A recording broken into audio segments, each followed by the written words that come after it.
Hi, I'm Pastor Kurt, and this is your 5-minute Bible study. Today, we're going to be looking at Isaiah 52:13 through 53:12.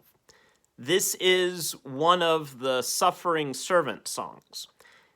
But before we get to this particular passage, we need to look at the book of Isaiah as a whole. The book of Isaiah contains material that was written in at least 3 different time periods. Sometimes scholars refer to it as 1st Isaiah, 2nd Isaiah, and 3rd Isaiah. The first part of this book was written before the Babylonian exile. So if you recall, the Assyrians took over the northern kingdom of Israel and took all those people into exile. Then a little bit later, the Babylonians came in and took over the southern kingdom of Judah and took those people into exile.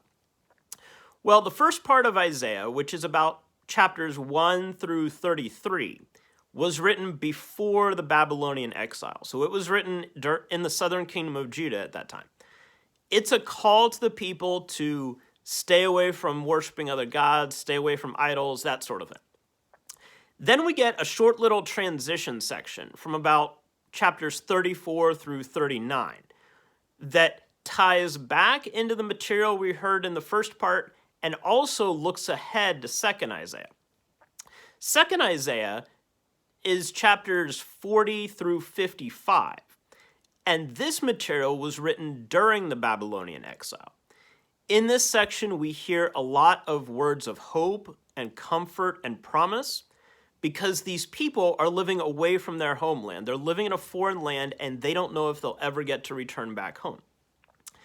The third part of the book of Isaiah, which is 56 through the end, was written after the people returned back home. So we cover a long time period here in the book of Isaiah.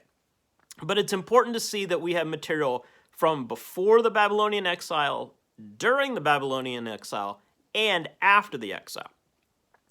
Okay, so that's a general overview of Isaiah. This passage in particular, 52:13 through 53:12, is one of the suffering servant songs. So this material takes place during 2nd Isaiah, during the time of the Babylonian exile. These are words of comfort and hope and promise to remind the people that God is still looking out for them. Now, for Christians, when we hear this suffering servant passage, especially this one, there are other suffering servant passages in Isaiah, but this one in particular, when we hear this one, we automatically think of Jesus. This passage is often read during Holy Week because it talks about the suffering servant, the servant who takes on the sin of the world, which sounds like Jesus. But we need to remember that when the author was writing this, they didn't have Jesus in mind.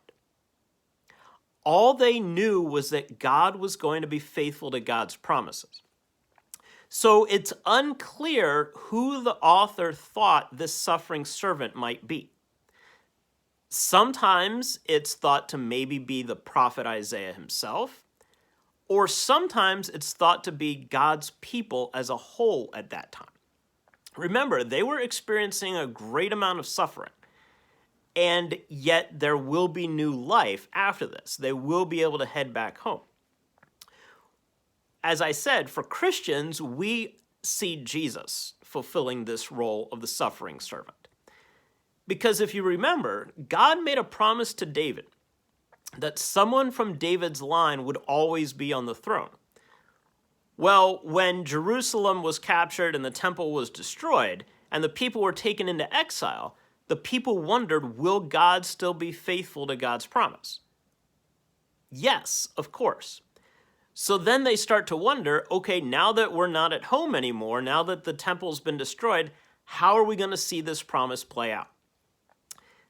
These words from the suffering servant song gave the people hope. It reminded them that God is still in charge, that God is still at work, and that God is going to bring about what God promised. In particular, now it's going to happen through this suffering servant. It's easy for Christians, as I said, to see Jesus in this, but we need to remember that the author did not have Jesus in mind. They didn't know how this was going to play out. All they knew was that God was going to be faithful to God's promise.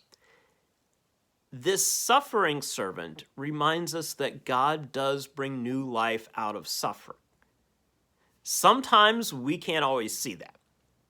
Sometimes in the midst of that suffering, whether it be exile or Jesus on the cross or even us in our own lives, sometimes it's hard to see what new life could possibly come out of this. But when we look back and see how God has always brought new life out of suffering before, then those of us today can take comfort that God still brings new life out of suffering now. There's your 5-minute Bible study for the day. Please remember to like, comment, share, and subscribe, and I'll see you next time. Thanks.